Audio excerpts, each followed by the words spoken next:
ਜਾ ਸ਼ਾਇਦ ਮੈਂ ਕਹਿਵਾਂ ਉਹਦੇ ਕੋਲ ਸੀ ਮੈਂ ਉਹਨੇ ਉਹਦਾ ਕਮਰਾ ਦੁਖਾ ਲਿਆ ਹੈ ਨੀ ਇਹ ਅੱਛੀ ਨੋਰਵੀਜਨ ਲੱਕੜੀ ਉਹਨੇ ਕਿਆ ਰਹਿਣਾ ਤਾਂ ਮੈਂ ਜਾ ਜਿੱਥੇ ਵੀ ਤੇਰੀ ਮਰਜ਼ੀ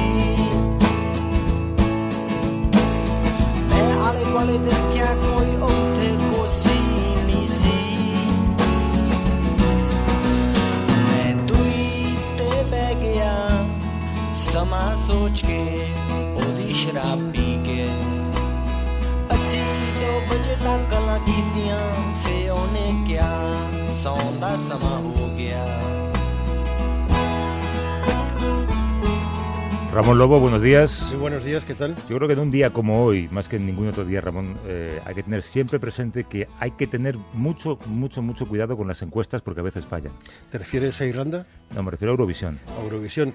Por cierto, ese es un festival bolivariano que no nos vota nadie desde hace no sé cuántos años, pero debemos estar contentos porque creo que Alemania, Inglaterra y Reino Unido no tuvo ningún voto, y Austria tampoco. Y eso nos beneficia.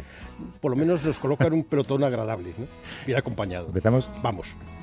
Let's watch the sun come up in another town.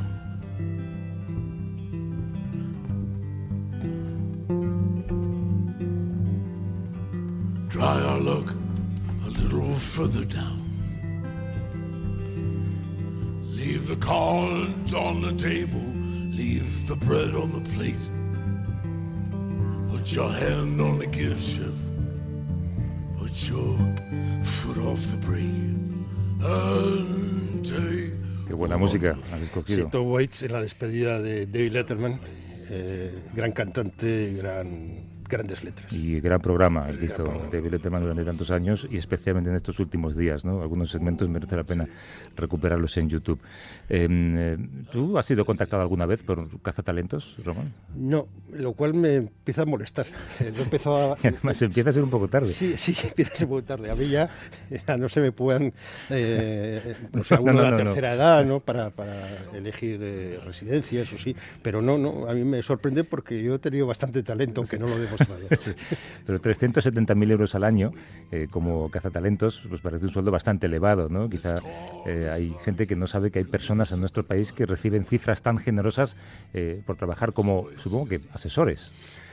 Una cantidad tan alta para asesorar, sobre todo a alguien que asesora de una forma tan rara y que elige tan mal a sus colaboradores, no sé, ha levantado sospechas sin duda. Claro, yo quería internacionalizar un poco esa gestión. Es una profesión que nació, como cabe imaginar, en Estados Unidos. Hubo un empresario llamado Sidney Boyden en el 46 que se dio cuenta de que a determinadas empresas les faltaba capacidad para escoger a determinados ejecutivos para determinadas funciones y creó una empresa de cazatalentos. Queremos salir un poco de dudas, ¿no? Y vamos a intentar explicar cómo desarrollan el trabajo, cuánto pueden llegar a ganar los cazatalentos. Hay una cosa que a mí también me llama mucho la atención y es que gane tanto dinero no el talento que caza esa empresa, sino el cazatalentos, que es el caso de la política española, a la que no voy a mencionar. ¿Y cómo se elige? Porque hace poco el Real Madrid ganó la Copa de Europa de baloncesto, algo que ha ganado este año, ¿no? Y contaba Pablo Lasso, que es el entrenador del Real Madrid, hablando de Andrés Nocioni, que es uno de los jugadores que tiene. Dice, claro, hay jugadores que no destacan en las estadísticas, pero de repente son jugadores que tienen el alma del equipo en los momentos claves. ¿Cómo descubres tú que una persona detrás de un currículum brillante tiene alma, por ejemplo, para sacar adelante un equipo? Claro, pero lo lógico es que ese jugador, que es el que encesta o el que marca goles, siempre cobre más que el cazatalentos. Lo que es ilógico es que sea el cazatalentos el que cobre más que el talento cazado, ¿no? Sí. Pero bueno, Spain is different, ¿no? Sí, es una cosa complicada.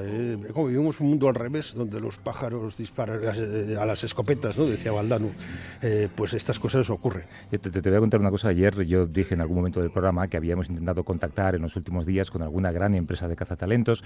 Lo habíamos hecho, habíamos conseguido hablar con ellos, pero nadie quería ponerse al teléfono, nadie quería hablar, decía que era un tema muy sensible, que trabajan también un poco en la sombra, lo cual es comprensible. Pero cuando acabó el programa sonó el teléfono en la redacción y era un individuo que ha trabajado para empresas extraordinariamente prestigiosas. He quedado con él en que no voy a decir para qué empresa ha trabajado, conoce perfectamente esa profesión y quería matizar un par de cosas y contarnos un par de cosas sobre cómo funciona esto, ¿no? Se llama Luis Villa, le voy a presentar como ex profesional de recursos humanos en puestos directivos. Ya les digo que las compañías son de un nombre que se asustarían al saberlo. Luis, buenos días. Buenos días. Muy buenos días. Y le agradezco mucho la llamada. Creo que nos estaba escuchando cuando salía y decidió hacer esa llamada telefónica, ¿no? Sí, exactamente, sí. Estaba en el coche y, en fin, estabais dudando, ¿no? Prefiero que me trates de tú, Vale. Del Pino. Estabais dudando de cómo trabajaba un cazatalentos y tal, y vamos, lo que hay es mucha mística y mucho secretismo, ¿no? En el trabajo de un cazatalentos, que después normalmente se refleja en la factura. En la factura, bueno, pero la visión principal es saber escoger a las personas. Sí, ese es el objetivo. El cazatalentos primero trabaja con puestos de bastante responsabilidad. Normalmente quien decide la contratación del cazatalentos suele ser la alta dirección en las empresas y el director de recursos humanos, que lo ratifica, ¿no? Y la forma que tienen de trabajar es una forma netamente confidencial, tanto en el contacto con la empresa cliente, diríamos, que les da el trabajo, ¿no? O les concede el honor de confiar en ellos, como para después ponerse en contacto con los posibles candidatos. Hay un matiz que me gustaría charlar con usted. Hay muchos, por ejemplo, ex candidatos a la presidencia de Estados Unidos o senadores o congresistas que han perdido su escaño, que inmediatamente son contactados por empresas de cazatalentos para trabajar o para ser colocados en determinadas compañías en puestos directivos. Pero ¿no es un poco raro que un político sea contratado como cazatalentos, no como talento? Bueno, yo creo que el cazatalentos tiene que tener una red de contactos, una agenda, diríamos, de contactos amplia. Eso es muy, muy, muy valioso. Y parte de su caché está ahí, ¿no? Entonces, no es extraño, ¿no? Un político, evidentemente, creo que debe tener muchos contactos, ¿no? Y ganar la cantidad que se ha mencionado de 369, ¿es una cantidad que está en el mercado o está un poco fuera del mercado? ¿Cuánto suele ganar un cazatalentos por cazar un talento? Bueno, vamos a ver, más en este caso yo diría, se trata del 2013 en que esta señora, en concreto, pues no tenía ninguna experiencia, creo, ni sectorial, salvo de la política y de la administración, y bueno, no tenía ninguna experiencia en lo que sería el trabajo en sí. Es difícil. Cuando se comienza de los 2-3 primeros años, es un poco atravesar el desierto, salvo que esta señora haya ido con su agenda de contactos y la haya puesto encima de la mesa. La tiene amplia porque incluso hay contactos que están en la cárcel. ¿Perdón? Nada, era una broma. No, bueno, este es otro aspecto, ¿no? ¿Y cómo se distingue que alguien tiene...? Un cazatalentos no tiene únicamente necesidad de contactar con los posibles candidatos para ocupar un puesto, sino de buscar negocio. Y buscar negocio se busca a través del contacto con los directores generales y los presidentes de las empresas y con las personas de alto nivel en las empresas, sobre todo personas sentadas en los comités de dirección. ¿Y cómo se sabe que alguien tiene talento más allá de lo que digan los currículums? ¿No hay también una cuestión de piel? Bueno, es una cuestión de saber analizar las trayectorias vitales y hay que tener mucha empatía para saber escuchar y dedicarlo mucho tiempo para saber que nadie somos diferentes unos a los otros, que nuestras vidas son como muy iguales en el camino que seguimos, ¿no?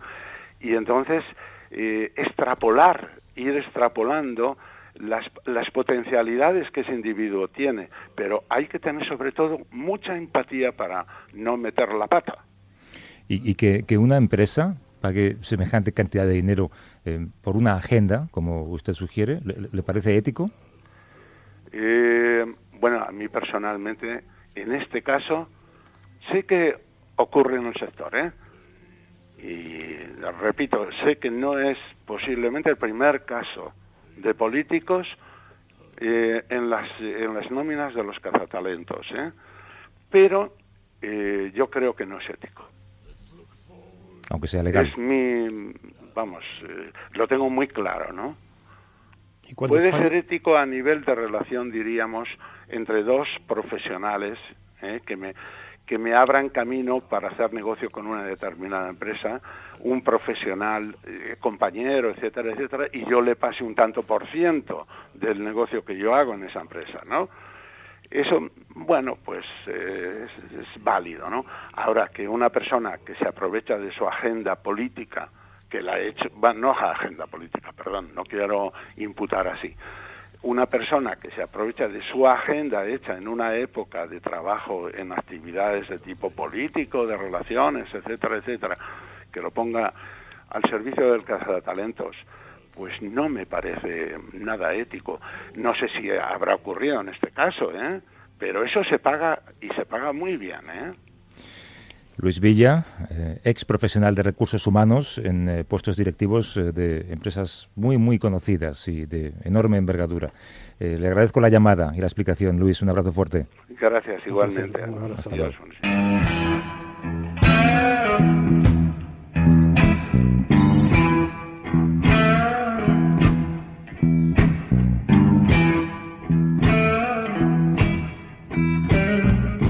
El 24 de marzo del año 80, un francotirador asesinó al arzobispo salvadoreño, Monseñor Óscar Arnulfo Romero, mientras oficiaba una misa en la capilla de un hospital.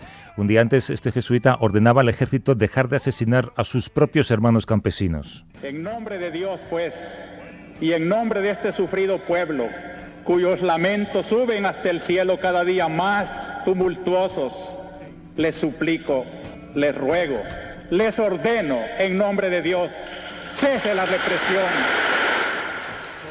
Este hombre era un hombre conservador, como Gerardi en Guatemala, que se encuentra ante una situación de violación masiva de derechos humanos y decide denunciar estas violaciones desde la homilía, violaciones que cometía el ejército y las bandas paramilitares de extrema derecha, en una guerra civil que dejó 73.000 muertos y 8.000 desaparecidos. Eran amenazas contra él que comenzaron un año antes de su muerte y provenían de sectores de derechas y militares. Un informe de la Comisión de la Verdad de las Naciones Unidas en El Salvador, que se publicó en el 93, señalaba directamente a la extrema derecha como autora intelectual de esa muerte, ¿no? Sí, yo recomiendo a la gente que busque en Google elfaro.net, que es un periódico digital de El Salvador muy bueno, que da una información exhaustiva sobre cómo fue esta investigación. Bueno, estamos hablando de un hombre que ha sido beatificado hace unas horas en El Salvador, en la Plaza Salvador del Mundo, ante miles de personas, y ha sido uno de los hitos más importantes para los católicos de América Latina desde la beatificación de Juan XXIII. Y no el único gesto de la Iglesia Católica hacia un religioso de izquierdas latinoamericano, ¿no? Bueno, la santificación de Juan XXIII, que me he saltado un paso, ¿no? Sí, no es... ha habido varios gestos importantes. Hace poco el nuevo Papa, Francisco, recibió en el Vaticano con honores a Gustavo Gutiérrez, que también ha sido una de las estrellas invitadas de la Asamblea General de Cáritas Internacional. Gustavo Gutiérrez es un dominico peruano que se le considera el fundador de la teología de la liberación, y que durante la época de Ratzinger fue acusado de desviaciones para la vida cristiana, que implica esa teología, que recurre a conceptos marxistas, y para Juan Pablo II poco menos que era una persona que estaba endemoniada. Y ahora los dos últimos papas, en cambio, optan por santos conservadores. Optaron por santos conservadores, mientras las cosas parecen cambiar con el Papa Francisco. Sí. Vamos a saludar a la teóloga Margarita Pintos. Buenos días. Hola, buenos días, Javier. ¿Le puedo trasladar esa pregunta? Ratzinger y Juan Pablo II se decantaron por perfiles más conservadores. ¿Podemos hablar ahora de un cambio? Bueno, yo creo que hay un cambio en la persona del Papa, no en la institución del papado, ¿no? Creo que Francisco es una persona cercana a todos los problemas de la gente en general y de América Latina en particular, por ser el mismo latinoamericano, y en este sentido sabe escuchar lo que las personas valoran y califican de verdadero santo, ¿no? Y en este sentido yo creo que ha habido un cambio, pero por la persona del Papa en sí misma, ¿no? Porque como institución yo creo que no ha habido ningún cambio en el papado. ¿Por qué cuesta tanto, beatificar o santificar personas de izquierdas y también mujeres, que no hay tantas mujeres, ¿no? Claro, realmente porque en realidad los santos son modelos a los que los cristianos debemos de seguir, ¿no? Entonces, el modelo de una mujer o de un hombre que no se ajusta estrictamente a lo que el dogma y las costumbres y la tradición de la Iglesia Católica ha proclamado, pues es difícilmente santificado por esa misma institución, ¿no?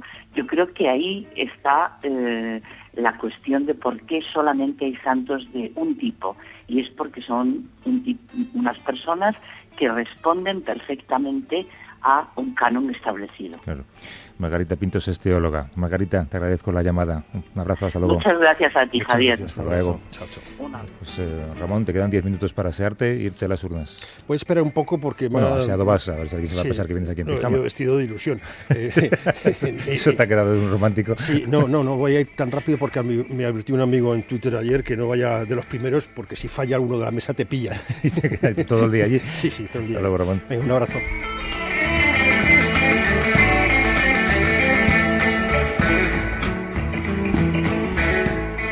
A vivir que son 2 días. Javier del Pino.